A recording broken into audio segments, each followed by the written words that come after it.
എല്ലാവർക്കും നമസ്കാരം. ആകാശഗംഗയുടെ പുതിയൊരു വീഡിയോയിലേക്ക് എല്ലാവർക്കും സ്വാഗതം. 2026 മൂലം നക്ഷത്രക്കാർക്ക് എന്തൊക്കെ പൊതുവായിട്ടുള്ള ഗുണദോഷ ഫലങ്ങളാണ് ഉണ്ടാകുക എന്നതിനെപ്പറ്റിയാണ് ഈ വീഡിയോയിലൂടെ നോക്കുന്നത്. മൂലം നക്ഷത്രക്കാർ പൊതുവെ സത്യസന്ധരായിരിക്കും. എപ്പോഴും നീതിപൂർവമായിരിക്കും അവരൊക്കെ പ്രവർത്തിക്കുന്നത്. പുറമെ അഹംഭാവികളാണെന്ന് മറ്റുള്ളവർക്ക് തോന്നും. പക്ഷേ ഈ നാളുകാരെ ശുദ്ധ ഹൃദയരാണ്.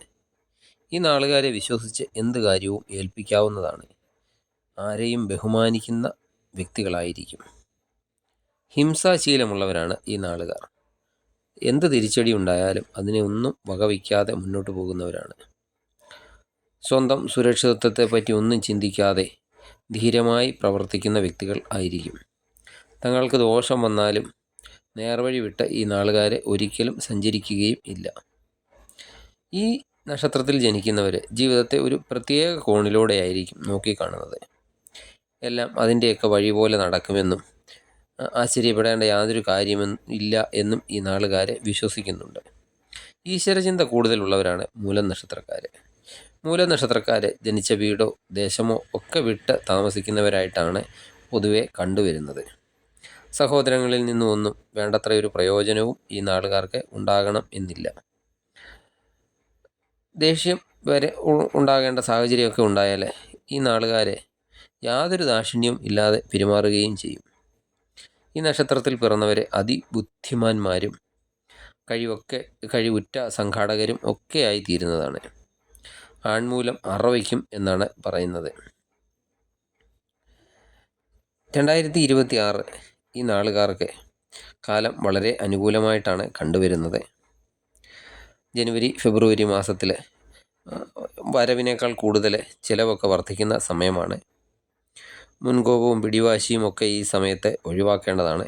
അല്ലെങ്കിൽ മറ്റുള്ളവരുടെ അതൃപ്തിയൊക്കെ ജനുവരി ഫെബ്രുവരി മാസത്തിൽ ഉണ്ടാകുന്നതാണ്. പൂർവിക സ്വത്തുക്കളൊക്കെ കൈവശം വന്നുചേരുന്ന ഒരു സമയം കൂടിയാണ്. സുഹൃത്തുക്കളുമായിട്ടൊക്കെ ഇടപെടുമ്പോൾ വളരെയധികം ശ്രദ്ധിക്കണം. ഉദ്യോഗസ്ഥർക്കൊക്കെ കാലം അനുകൂലമായിട്ട് തന്നെയാണ് കാണുന്നത്. ശത്രുക്കളിൽ നിന്നും അപകട സാധ്യത കാണുന്നതിനാൽ ശത്രുക്കളെ എപ്പോഴും കരുതിയിരിക്കേണ്ടതാണ്. മുടങ്ങിയൊക്കെ കിടന്നിരുന്ന തൊഴിൽ സംരംഭങ്ങളൊക്കെ വളരെയധികം കാര്യക്ഷമതയോടെയൊക്കെ പ്രവർത്തിപ്പിച്ചു കൊണ്ടുപോകാൻ സാധിക്കുന്നതാണ്. നിങ്ങൾക്കുള്ള സ്ഥാനമാനങ്ങളും പദവിയും ഒക്കെ നിലനിർത്താനും ഈ സമയത്ത് കഴിയുന്നതാണ്. ശത്രുക്കൾ എന്ത് തന്ത്രം പ്രയോഗിച്ചാലും അതിനെയൊക്കെ പരാജയപ്പെടുത്താൻ സാധിക്കുന്നതാണ് ജനുവരി ഫെബ്രുവരി മാസത്തിൽ. വിവാഹമൊക്കെ പുതിയതായിട്ടൊക്കെ ആലോചിക്കുന്നവരാണെങ്കിൽ ആ വിവാഹ കാര്യത്തിലൊക്കെ എന്തെങ്കിലും ഒരു തീരുമാനം എടുക്കാൻ പറ്റിയ സമയം കൂടിയാണ്. ചിലവുകളുടെ കാര്യത്തിലും അല്പം ശ്രദ്ധിക്കണം. വരവും ചെലവും ഒരു ബാലൻസ് ചെയ്ത് കൊണ്ടുപോകാൻ ശ്രദ്ധിക്കേണ്ടതാണ്. മാർച്ച് ഏപ്രിൽ മാസമൊക്കെ ആകുമ്പോഴേക്കും നിങ്ങളുടെ വീട്ടിൽ എന്തെങ്കിലും തരത്തിലുള്ള ഒരു മംഗളകർമ്മത്തിനൊക്കെയുള്ള യോഗം ഉണ്ടാകുന്നതാണ്. ഉറ്റവരുടെ സഹായമൊക്കെ കൊണ്ട് മാനസിക വിഷമത്തിൽ നിന്നൊക്കെ കരകയറാൻ സാധിക്കുന്നതാണ്.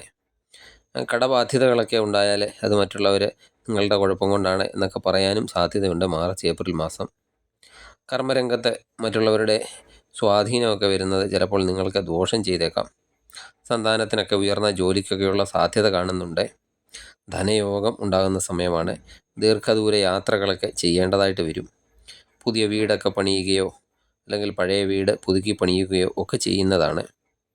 എടുത്ത് ചാടി യാതൊരു തീരുമാനവും എടുക്കരുത്. അത് ചിലപ്പോൾ ദോഷം ചെയ്തേക്കാം.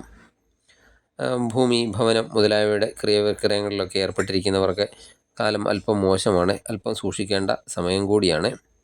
പുതിയ കൂട്ടുകെട്ടുകളിലൂടെയൊക്കെ നേട്ടങ്ങൾ ഉണ്ടാക്കാൻ കഴിയുന്നതാണ്. എതിർപ്പുകളെയൊക്കെ ഉണ്ടായാലും ആ എതിർപ്പുകളെയൊക്കെ നേരിടാനുള്ള ഒരു കഴിവ് നിങ്ങൾക്ക് ഈ സമയത്ത് ലഭിക്കുന്നതാണ്. മാർച്ച് ഏപ്രിൽ മാസത്തിൽ ആരോഗ്യകാര്യത്തിലും അല്പം കൂടുതൽ ശ്രദ്ധ വേണ്ട സമയമാണ്. മെയ് ജൂൺ മാസം ഈ വാക്ക് തർക്കങ്ങളിലൊക്കെ ഏർപ്പെട്ട് മറ്റുള്ളവരുടെ ഒരു ശത്രുത സമ്പാദിക്കാതിരിക്കാൻ പ്രത്യേകം ശ്രദ്ധിക്കേണ്ടതാണ്. അതുപോലെ അപവാദങ്ങളിലും ചെന്ന് ചാടരുത്. വിദേശ ജോലിക്കൊക്കെ ശ്രമിക്കുന്നവരാണെങ്കിൽ ഈ മെയ് ജൂൺ മാസം വിദേശ ജോലിക്കുള്ള യോഗമൊക്കെ കാണുന്നുണ്ട്. പുതിയ ബന്ധങ്ങൾ എന്തെങ്കിലും സ്ഥാപിക്കുകയാണെങ്കിൽ അതൊക്കെ കരുതലോടുകൂടിയൊക്കെ ചെയ്യേണ്ടതാണ്. മേലുദ്യോഗസ്ഥരുടെയൊക്കെ പ്രശംസയൊക്കെ നേടുന്നതാണ്. അപ്രതീക്ഷിത ധനയോഗമൊക്കെ ഉണ്ടാകുന്നതാണ്. കലാരംഗത്തൊക്കെ പ്രവർത്തിക്കുന്നവരാണെങ്കിൽ അവർക്ക് വളരെയധികം നേട്ടം മെയ് ജൂൺ മാസത്തിൽ ഉണ്ടാകുന്നതാണ്. യാത്രാവേളകളിലൊക്കെ അല്പം ശ്രദ്ധ വേണം, അല്ലെങ്കിൽ ചിലപ്പോൾ ധനനഷ്ടമൊക്കെ ഉണ്ടാകാനും സാധ്യതയുണ്ട്. എതിർപ്പുകളെയൊക്കെ നിഷ്പ്രയാസം പരാജയപ്പെടുത്തുവാനും അപ്രതീക്ഷിതമായിട്ടൊക്കെ ഉണ്ടാകുന്ന ബുദ്ധിമുട്ടുകളെയൊക്കെ അതിജീവിക്കാനും കഴിയുന്നതാണ്. അതുപോലെ വാഹന ഉപയോഗത്തിലൊക്കെ അല്പം ശ്രദ്ധ വേണം. വാഹനം മൂലം നഷ്ടമൊക്കെ സംഭവിക്കാൻ സാധ്യതയുണ്ട്. പഠിക്കുന്ന വിദ്യാർത്ഥികളൊക്കെ ആണെങ്കിൽ പഠിത്തത്തിലൊക്കെ കൂടുതൽ ശ്രദ്ധയും വേണ്ട സമയമാണ്. ദാമ്പത്യ ജീവിതമൊക്കെ പൊതുവെ സന്തോഷകരമായിരിക്കുന്ന സമയമാണ്. എന്തൊക്കെയാണെങ്കിലും എന്തെങ്കിലും ഒരു അകാരണമായ ഭീതി മനസ്സിനെ ചിലപ്പോൾ അലട്ടിക്കൊണ്ടിരിക്കുന്ന ഒരു സമയം കൂടിയാണ് എന്ന് പ്രത്യേകം പറയണം.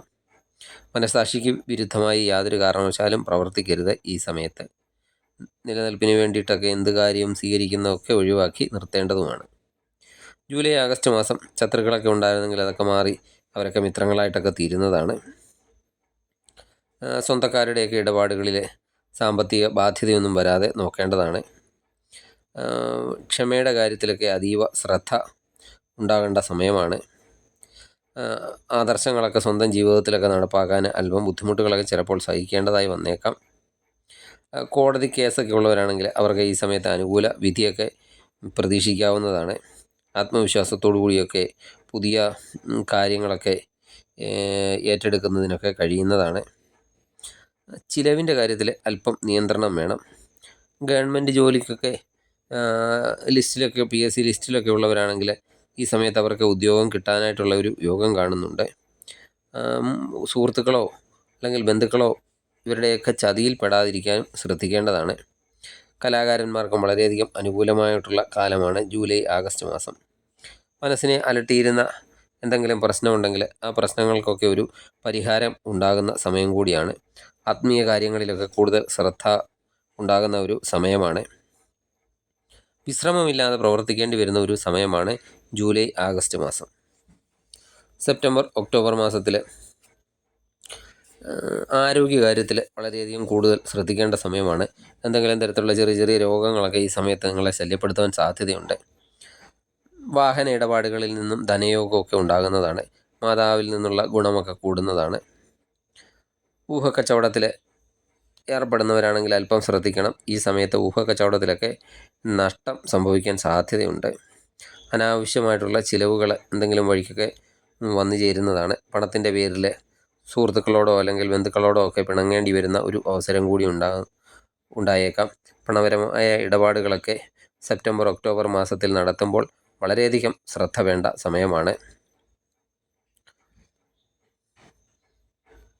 കർഷകർക്ക് നാൽക്കാലികളിൽ നിന്നൊക്കെ പ്രയോജനം ലഭിക്കുന്നതാണ്. കാർഷിക വിളകൾ സംബന്ധമായിട്ടൊക്കെ വളരെയധികം ഗുണമേന്മ ഉണ്ടാകുന്ന ഒരു സമയം കൂടിയാണ്. സ്ത്രീകളോട് ഇടപെടുമ്പോൾ പ്രത്യേകം ശ്രദ്ധിക്കേണ്ടതാണ്. സ്ത്രീകൾ നിമിത്തം എന്തെങ്കിലും തരത്തിലുള്ള അപവാദത്തിനും ധനനഷ്ടത്തിനുമൊക്കെ സാധ്യതയുണ്ട്. കുടുംബ പ്രശ്നങ്ങളുടെ കാര്യത്തിലും കുടുംബ പ്രശ്നം മൂലം മനസ്സൊക്കെ ചിലപ്പോൾ അസ്വസ്ഥമാകുന്ന സമയം കൂടിയാണ് സെപ്റ്റംബർ ഒക്ടോബർ മാസം. നവംബർ ഡിസംബർ മാസമാകുമ്പോഴേക്കും സാമ്പത്തിക ബാധ്യതയൊക്കെ വരുന്ന പ്രവർത്തനങ്ങളിൽ നിന്നൊക്കെ പിന്തിരിയേണ്ടതാണ്. സാമ്പത്തിക രംഗത്തും കർമ്മരംഗത്തും ഒക്കെ നേട്ടം ഉണ്ടാകുന്നതാണ്. എങ്കിലും സാമ്പത്തികമായിട്ട് ബാധ്യത വരുന്ന പ്രവർത്തികൾ ഒരു കാരണവശാലും ചെയ്യരുത്. ഈശ്വരാനുഗ്രഹമൊക്കെ കൂടുതലായിട്ടുള്ളത് കൊണ്ട് ആരോഗ്യം ഒക്കെ വളരെയധികം ഗുണകരമായിരിക്കും. എന്തെങ്കിലും രോഗമൊക്കെ ഉണ്ടെങ്കിൽ ആ രോഗങ്ങളിൽ നിന്നൊക്കെ മുക്തി ഉണ്ടാകുന്ന സമയമാണ്. മേലുദ്യോഗസ്ഥന്മാരെ ജോലിക്കാര്യത്തിൽ എന്തെങ്കിലും സമ്മർദ്ദമൊക്കെ ചെലുത്തുകയാണെങ്കിൽ ആ സമ്മർദ്ദങ്ങളെയൊക്കെ അതിജീവിച്ച് മുന്നോട്ട് പോകാനും സാധിക്കുന്നതാണ്. വിദേശത്തൊക്കെ തൊഴിലൊക്കെ തേടുന്നവരാണെങ്കിൽ വിദേശത്ത് തൊഴിലിനുള്ള സാധ്യതയും കാണുന്നുണ്ട്. ദാമ്പത്യ ജീവിതത്തിൽ എന്തെങ്കിലുമൊക്കെ പൊരുത്തക്കേടുകളുണ്ടെങ്കിൽ ആ പൊരുത്തക്കേടുകളൊക്കെ മാറിക്കിട്ടുന്നതാണ്. കലാരംഗത്തൊക്കെ പ്രവർത്തിക്കുന്നവർക്ക് നവംബർ ഡിസംബർ മാസം വളരെയധികം ഗുണകരമാണ്. പുതിയ വീടൊക്കെ നിർമ്മിക്കാനൊക്കെ ആഗ്രഹിക്കുന്നവരാണെങ്കിൽ അവർക്ക് അനുകൂലമായ സമയമാണ് നവംബർ ഡിസംബർ മാസം. ശത്രുക്കളൊക്കെ ഉണ്ടെങ്കിൽ ആ ശത്രുക്കളൊക്കെ മിത്രങ്ങളായിട്ടൊക്കെ മാറുന്നതാണ്. കർമ്മരംഗത്തെ ഗുണകരമായ മാറ്റങ്ങളൊക്കെ ഉണ്ടാകുന്നതാണ്. മാതാവിൽ നിന്നുള്ള സഹായമൊക്കെ കൂടുന്ന സമയമാണ്. അഗ്നി, ആയുധം, വൈദ്യുതി എന്നിവയൊക്കെ ഉപയോഗിച്ച് ജോലി ചെയ്യുന്നവർ ഈ സമയത്ത് അല്പം ശ്രദ്ധിക്കേണ്ട സമയമാണ്. ധനസ്ഥിതി വളരെയധികം ഗുണകരമാകുന്ന ഒരു സമയമാണ് എന്ന് പ്രത്യേകം എടുത്തു പറയേണ്ടതാണ്. ലളിത സഹസ്രനാമം ദിവസേനയൊക്കെ ചൊല്ലുന്നത് കുടുംബത്തിൽ സന്തോഷവും ധനത്തിൻ്റെ ലബ്ധിയും ഒക്കെ വർദ്ധിക്കുന്നതിന് സഹായിക്കുന്നതാണ്. പുണ്യകർമ്മങ്ങളൊക്കെ ചെയ്യുക, പുണ്യസ്ഥലങ്ങളൊക്കെ സന്ദർശിക്കുക. അതുപോലെ ദേവീ പ്രീതി നേടുകയും ചെയ്താൽ 2026 നിങ്ങൾക്ക് വളരെയധികം ഗുണകരമായ വർഷം ആയിരിക്കും. നിങ്ങൾക്ക് 2026 വളരെയധികം ഗുണകരമായ വർഷമാകട്ടെ എന്ന് ആശംസിച്ചുകൊണ്ട് നിർത്തുന്നു. നിങ്ങൾക്ക് ഈ വീഡിയോ ഇഷ്ടമായ ലൈക്ക് ചെയ്യുക. സബ്സ്ക്രൈബ് ചെയ്യാതെ വീഡിയോ കാണുന്നവരാണെങ്കിൽ ദയവായി സബ്സ്ക്രൈബ് ചെയ്ത് കാണുക. മറ്റൊരു വീഡിയോയുമായി വീണ്ടും കാണാം. നന്ദി, നമസ്കാരം.